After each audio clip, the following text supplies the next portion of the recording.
بانی پاکستان قائد اعظم محمد علی جناح اور رتی جناح کی شادی کو 100 سال سے زیادہ عرصہ گزر چکا ہے، مگر اب بھی یہ موضوع ہمارے مورخین کے لیے ایک دلچسپ موضوع ہے اور اس پر مسلسل نئے انکشافات سامنے آ رہے ہیں۔ گو کہ اس موضوع پر کانجی دوار قداس، خواجہ رضی حیدر اور شگفتہ یاسمین کتابیں تحریر کر چکے ہیں، تاہم گزشتہ چند برس میں ہندوستان سے شیلا ریڈی کی کتاب مسٹر اینڈ مسز جناح، ہندوستان کی ایک حیران کن شادی، اور پاکستان سے ڈاکٹر سعد خان کی کتاب قائد اعظم کی نجی زندگی میں اس شادی کے بارے میں کچھ نئے پہلو سامنے آئے ہیں۔ ڈاکٹر سعد خان لکھتے ہیں کہ جب سن 1916 کے لگ بھگ رتن بائی نے اپنے دل کا احوال جناح صاحب کو بتایا تو محمد علی جناح نے ان سے کہا کہ ہماری شادی اسی صورت میں ممکن ہوگی کہ جب آپ اسلام قبول کریں۔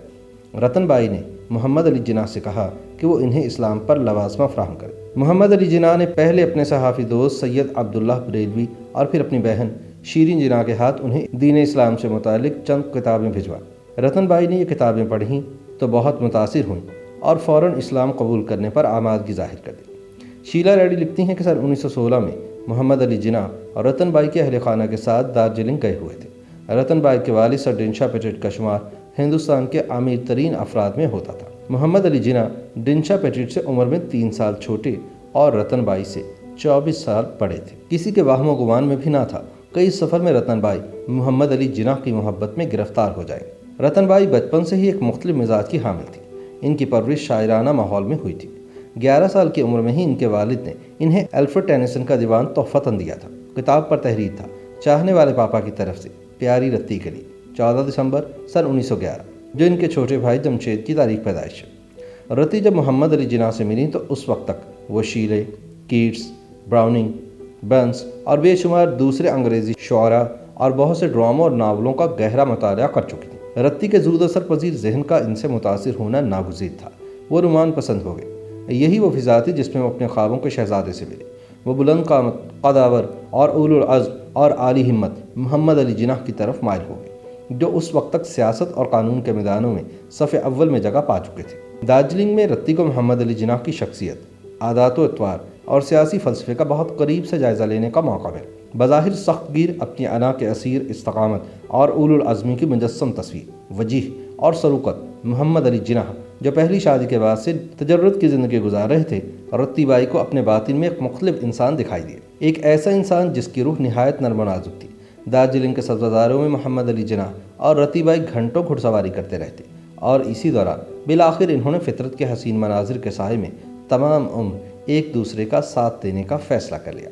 رتن بائی کی قریبی دوستوں میں سروجنی نائیڈو کی بیٹی پدماجا شامل تھی۔ پدماجا رتن بائی سے اپنے دل کی کوئی بات نہیں چھپاتی تھی، لیکن اتنے قربت کے باوجود اس بات کا کوئی ثبوت نہیں ملتا کہ رتن بائی نے انہیں اپنی زندگی کے سب سے بڑے راز میں شامل کیا تھا۔ محمد علی جناح دارجلنگ سے واپس آئے تو اپنی سیاسی زندگی میں دوبارہ مصروف ہو گئے، لیکن وہ رتن بائی کو نہیں بھولے۔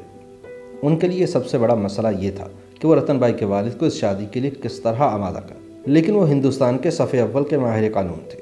ایک دن وہ سر ڈنشا پیٹٹ کے گھر پہنچ گئے اور بقول شیلا ریڈی کے اپنی دوستی اور سر ڈنشا کے ذہنی سکون کو ہمیشہ کے لیے داؤ پر لگا دیا۔ محمد علی جناح کے ایک دوست MC چھاگلا نے، جو بعد میں ممبئی ہائی کورٹ کے چیف جسٹس بنے اور ایک زمانے میں محمد علی جناح کے ماتحت کام کر چکے تھے، اپنی کتاب roses in December an auto biography میں لکھا ہے کہ دارجلنگ سے واپس آنے کے بعد ایک شام محمد علی جناح سر ڈنشا پیٹٹ کے پاس پہنچے اور ادھر ادھر کی باتوں کے بعد ان سے پوچھنے لگے کہ مختلف فرقوں کے افراد کے مابین شادیوں کے متعلق آپ کا کیا خیال ہے۔ سر پیٹٹ نے، جو صورتحال سے بالکل بے خبر تھے، بہت زور دے کر اپنی اس رائے کا اظہار کیا کہ ایسی شادیوں سے قومی یگانگی اور یکجہتی میں خاصا اضافہ ہوگا اور ہو سکتا ہے کہ انجام کار یہی شادیاں فرقہ وارانہ منافرت کا آخری حل ثابت ہوں۔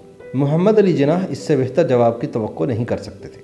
انہوں نے بحث پر مزید الفاظ ضائع کیے بغیر اپنے دوست سے 2 ٹوک الفاظ میں کہا کہ میں آپ کی بیٹی سے شادی کا آرزومند ہوں۔ سر ڈنشا سختے میں آ گئے۔ انہیں اندازہ نہیں تھا کہ ان کی رائے کے خود ان کی ذات پر کیا اثرات مرتب ہوں گے۔ انہیں سخت طیش آ گیا اور انہوں نے ایسی کسی بات کو سوچنے تک سے انکار کر دیا جو ان کے نزدیک لغو اور مضحکہ خیز تھی۔ شیلا ریڈی لکھتی ہیں کہ اس بات کی حتمی تصدیق کبھی نہیں ہو سکی کہ ان 2 افراد کے درمیان ہونے والی گفتگو کتنی سچی تھی۔ نہ محمد علی جناح نے کسی کو اعتماد میں لیا اور نہ ہی سر ڈنشا نے اس بارے میں کبھی کوئی بات کی، لیکن اس کہانی نے اپنی ایک فضا قائم کر لی اور آنے والے برسوں میں اس نے ایک افسانوی شکل اختیار کر لی جو جوش اور تعجب کے امتزاج سے بار بار دہرائی گئی اور نصف صدی تک زبانی سفر کرتی رہی۔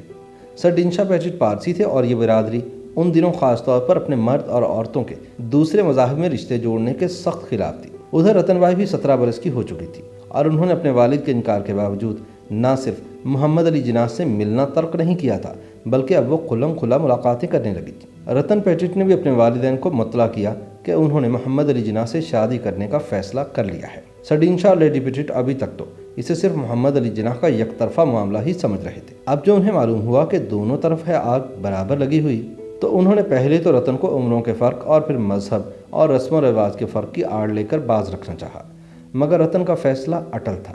وہ عزم کر چکی تھی کہ دنیا کی کوئی طاقت ان کے فیصلے کو نہیں بدل سکتی اور وہ محمد علی جناح کی ہو کر رہیں گے۔ شیلا ریڈی لکھتی ہیں کہ جون سن 1917 کے اواخر میں وہ ایک دن اچانک اپنی بیگم سے مشورہ کیے بغیر محمد علی جناح کے خلاف درخواست دائر کرنے عدالت پہنچ گئے۔ عدالت میں مقدمے دائر کرنا سر ڈینشا کی ایک بری عادت تھی۔ وہ چھوٹے موٹے گھریلو تنازعات اور کاروباری مسائل بھی عدالت میں لے جاتے تھے۔ اعلیٰ برطانوی افسران سے لے کر گھریلو ملازمہ تک وہ سب کو کبھی نہ کبھی عدالت میں لے گئے، لیکن محمد علی جناح کے خلاف جو اس وقت ملک کے ایک اعلیٰ وکیل بن چکے تھے، عدالت میں جانا ایک حیران کن حد تک حماقت تھی۔ عدالتی درخواست کا ریکارڈ گم ہو چکا ہے، لیکن کانجی دوارکا داس جیسے ہم اثر مصر ہیں کہ سر ڈینشا نے دعویٰ کیا کہ محمد علی جناح رتی کے باپ کی رضامندی کے بغیر اس سے شادی کا منصوبہ بنا رہے ہیں اور ان کی نظر رتی کی جائیداد پر ہے۔ عدالت نے بآسانی یہ اندازہ لگا لیا کہ معاملہ یک طرفہ نہیں ہے۔ تاہم فیصلہ ہوا کہ 20 فروری سن 1918 تک، یعنی جب تک رتن بائی 18 سال کی نہ ہو جائیں، اس وقت تک اپنی مرضی سے شادی نہیں کر سکتی۔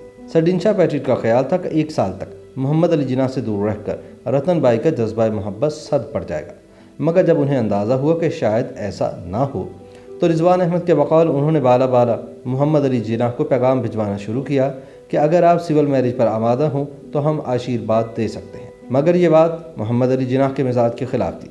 وہ مسلمان تھے اور ان کو یہ قانون بھی معلوم تھا کہ سول میرج کے لیے یہ حلف دینا پڑتا ہے کہ فریقین کسی مذہب سے تعلق نہیں رکھتے۔ یوں بھی وہ اسمبلی میں مسلمانوں کی نمائندگی کرتے تھے اور ایسے کسی حلف پر دستخط کرنے سے ان کا پورا سیاسی کریئر تباہ ہو سکتا تھا۔ 20 فروری سن 1918 کو رتن بائی 18 سال کی ہو گئی۔ اب وہ اپنی مرضی کا فیصلہ کرنے کے لیے آزاد تھی۔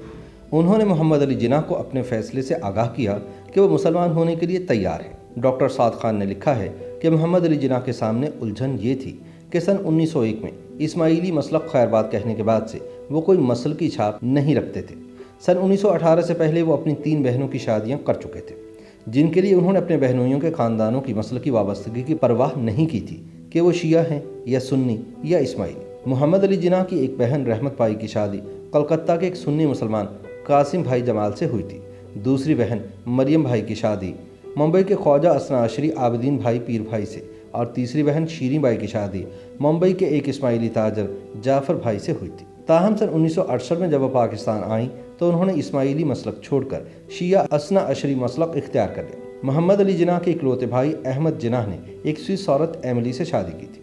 محمد علی جناح سن 1901 کے بعد سے ہر مسلک کی تفریق سے بالاتر تھے، مگر اب رتن بائی کو اسلام کے دائرے میں داخل کرنے کے لیے انہیں کسی نہ کسی مسلک کا انتخاب کرنا تھا۔ محمد علی جناح نے اپنے اسماعیلی دوست سر محمد کریم اور سر فضل بھائی کریم بھائی کی وساطت سے سر آغا خان سوم کی والدہ لیڈی شمس علیشہ سے رابطہ کیا اور پوچھا کہ رتن بائی کو اسماعیلی جماعت میں کس طرح شامل کیا جا سکتا ہے۔ لیڈی شمس علیشہ اسماعیلی برادری کی روحانی سرپرست تھی اور ماتا سلامت کے نام سے جانی جاتی تھی۔ یہ وہی لیڈی شمس تھی جنہوں نے 41 سال پہلے جناح کی پیدائش پر ان کا نام محمد علی رکھا تھا۔ تاہم انہوں نے رتن بائی کو اسماعیلی جماعت میں شامل کرنے کی اجازت دینے سے معذرت کر لی۔ ان کا کہنا تھا کہ ان کے بیٹے سلطان محمد شاہ امام ہیں اور جماعت کے معاملات پر انہی کی رائے حتمی ہے۔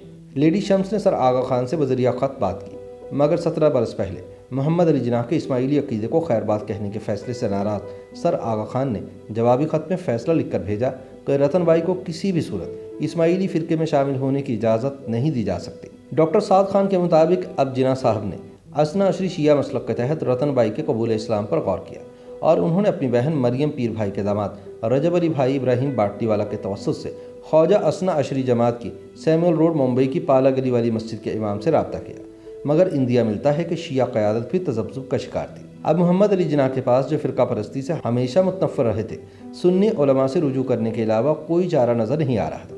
انہوں نے اپنے دوست عمر سبانی کے ذریعے سنی عالم دین مولانا نذیر احمد خجندی سے رتن بائی کے قبول اسلام کے لیے باضابطہ رابطہ کیا۔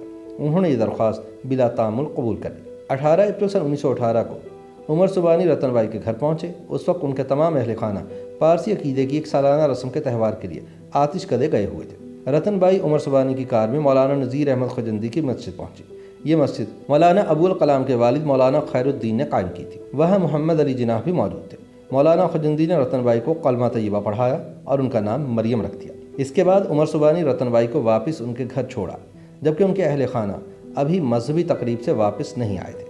چنانچہ کسی کو بھی ان کی چند گھنٹوں کے لیے گھر سے غیر موجودگی کا پتہ نہ چل سکا۔ ڈاکٹر سعد خان لکھتے ہیں کہ جب یہ خبر خواجہ اسنا عشری جماعت بمبئی کے سربراہ خان بہادر سیٹھ وجوہ علی تک پہنچی تو انہوں نے رجب علی ابراہیم کے توسط سے محمد علی جناح کو فوری پیغام بھجوایا کہ وہ اپنے گزشتہ فیصلے پر نظر ثانی کرتے ہوئے انہیں اور رتن بائی کو خواجہ اسنا عشری جماعت میں شامل کرنے کے لیے تیار ہے۔ چنانچہ اگلی صبح محمد علی جناح اور رتن بائی خواجہ اسنی عشری برادری میں شامل ہو گئے۔ 19 اپریل سن 1918 کو یعنی 7 رجب سن 1339 ہجری اور جمعہ کا دن تھا اور مقام ماؤنٹ پلیزنٹ روڈ پر واقع قائد اعظم محمد علی جناح کا بنگلہ ساؤتھ کوٹ تھا، جہاں رتن بائی اور قائد اعظم محمد علی جناح رشتہ ازدواج میں منسلک ہو گئے۔ یہ نکاح مولانا حسن نجفی نے اسنا عشری عقائد کے مطابق پڑھایا۔ اس نکاح میں رتن بائی کے وکیل شریعت مدار عقائد حاجی شیخ ابو القاسم نجفی اور قائد اعظم محمد علی جناح کے وکیل جناب محمد علی خان راجہ صاحب محمود آباد بنے، جبکہ محترم غلام علی، شریف بھائی دیو جی اور عمر سبانی نے بطور گواہان نکاح نامے پر دستخط کیے۔ ایک دوسری روایت کے مطابق یہ نکاح بمبئی کے مجتہد شیخ مولانا حسن نجفی صاحب نے پرنس اسٹریٹ پر واقع اپنے مکان میں پڑھایا تھا، اور قائد اعظم محمد علی جناح کے رشتے کے بھائی رجب علی بھائی ابراہیم باٹلی والا نے نہ صرف اس نکاح میں بطور گواہ شرکت کی تھی بلکہ انہوں نے ہی اس نکاح کی رجسٹریشن پالا گلی مسجد میں بھی کروائی تھی۔ پالا گلی مسجد کے نکاح رجسٹر میں اس نکاح کا اندراج اس طرح ملتا ہے۔ اس نکاح کے مطابق مہر کی رقم مبلغ 1000 روپے مقرر ہوئی تھی، جبکہ محمد علی جناح نے اپنی دلہن کو 1.25 لاکھ روپے بطور تحفہ پیش کیے تھے۔ اب وہ یادگار لمحہ آیا جب دلہا نے دلہن کو انگوٹھی پہنانی تھی۔ انکشاف ہوا کہ دولہا صاحب اپنی بے پناہ مصروفیات میں انگوٹھی خریدنا بھول گئے ہیں۔ ایسے میں راجہ صاحب محمود آباد محمد علی جناح کی مدد کو آئے اور انہوں نے اپنی ہیرے کی انگوٹھی جناح صاحب کو دی کہ وہ اسے اپنی دلہن کو پہنا سکے۔ نکاح نامے پر محمد علی جناح کا مسلک خواجہ اسنا عشری تحریر کیا گیا۔ یہ الگ بات ہے کہ جناح کے انتقال کے بعد جب ان کی جائیداد کی تقسیم کا جھگڑا شروع ہوا تو عدالت یہ فیصلہ نہیں کر سکی کہ جناح کا مسلک کیا تھا۔ محمد علی جناح کے انتقال کے بعد ان کی جائیداد محترمہ فاطمہ جناح کو مل گئی، مگر جب فاطمہ جناح کے انتقال کے بعد شیریں جناح پاکستان آئیں اور انہوں نے شیعہ اسنا عشری مسلک اختیار کیا تو محمد علی جناح کے کچھ رشتہ داروں نے ایک مرتبہ پھر جناح کی جائیداد کے حصول کے لیے عدالت سے رجوع کیا۔ معروف دانشور خالد احمد کی کتاب قائد اعظم کے خاندانی تنازعات کے مطابق قائد اعظم محمد علی جناح رحمۃ اللہ علیہ کے مسلک کا یہ معاملہ ابھی تک فیصلہ طلب ہے۔ شیلا ریڈی کے مطابق محمد علی جناح نے 19 اپریل کی تاریخ بہت سوچ سمجھ کر منتخب کی تھی۔ یہ جمعہ کا دن تھا اور اس کے بعد 2 دن تک عدالتیں بند رہنی تھیں۔ نکاح کے اگلے ہی دن محمد علی جناح رتن بائی کے ساتھ ہنی مون منانے لکھنؤ پہنچ گئے، جہاں انہوں نے ایک دن راجہ صاحب محمود آباد کے محل نما گھر میں قیام کیا۔ مہاراجہ سر محمد علی محمد خان کے صاحبزادے راجہ محمد امیر احمد خان یہ واقعہ اکثر سناتے تھے کہ جناح صاحب شادی کے بعد اپنی بیگم کے ساتھ لکھنؤ تشریف لائے تو اس وقت میں بہت چھوٹی عمر کا تھا۔ میرے والد ماجد جناح صاحب کے دوست تھے۔ جناح صاحب نے اپنی بیگم کے ساتھ لکھنؤ میں ہمارے ہاں کچھ دنوں تک قیام کیا اور پھر نینی تال چلے گئے۔ مجھے اب تک یاد ہے کہ محترمہ رتی جناح نے مجھے پیار سے اٹھا کر اپنی گود میں بٹھا لیا تو میں ان کا چہرہ تکتا رہ گیا، میری نظر ان کے چہرے سے ہٹتی نہ تھی۔ مجھے یوں محسوس ہوا کہ رات کو جو پریوں کی کہانی سنتا ہوں انہی پریوں میں سے یہ کوئی پری ہے جو آسمان سے اتر آئی ہے۔ راجہ امیر احمد خان کو بھی یہ یاد تھا کہ اس موقع پر انہیں بیگم رتن بائی جناح نے رواج کے مطابق اپنے بٹوے میں سے 100 روپے نکال کر دیے تھے۔ شیلا ریڈی نے اپنی کتاب مسٹر اینڈ مسز جناح میں لکھا ہے کہ ناشتے پر سر ڈنشا پیٹٹ نے اپنا پسندیدہ اخبار کھولا، بمبئی کرونیکل اور صفحہ 8 کے ایک کالم پر نظر ڈالی اور میز پر ڈھیر ہو گئے۔ کھانا ادھورا رہ گیا۔ شاید پہلی مرتبہ پیٹٹ ہال کی خوش خوراک تاریخ میں ایسا ہوا۔ یہ 20 اپریل سن 1918 ہفتے کا روز تھا۔ شیلا ریڈی نے لکھا کہ بمبئی کرونیکل کے صفحہ 8 پر 2 کالموں کے درمیان چند خبریں تھیں جن میں آفیشیل اینڈ پرسنل کی شائع سرخی کے تحت ایک جملہ تھا جو اگلے کئی ہفتوں اور مہینوں تک ہندوستان کے ڈرائنگ رومز اور کلبوں میں ہونے والی بحثوں میں چھا جانے والا تھا۔ اس میں لکھا تھا، معزز محمد علی جناح کی شادی مسز رتی پیٹٹ دختر معزز سر ڈنشا پیٹٹ اور لیڈی پیٹٹ سے گزشتہ شام انجام پائی۔ شیلا ریڈی نے مزید لکھا کہ جس چیز کو کوئی نہیں سمجھ سکا وہ یہ تھی کہ کس طرح سے رتی 2 دن لگاتار گھر سے غائب رہیں۔ پہلے 18 اپریل کو محمد علی جناح کے ہمراہ جامع مسجد میں جا کر مذہب تبدیل کرنے کے لیے اور پھر اگلی شام 19 اپریل کو اپنے والدین کی چوکس نظروں سے بچ کر پیدل ماؤنٹ پلیزنٹ روڈ پر محمد علی جناح کے بنگلے تک گئی،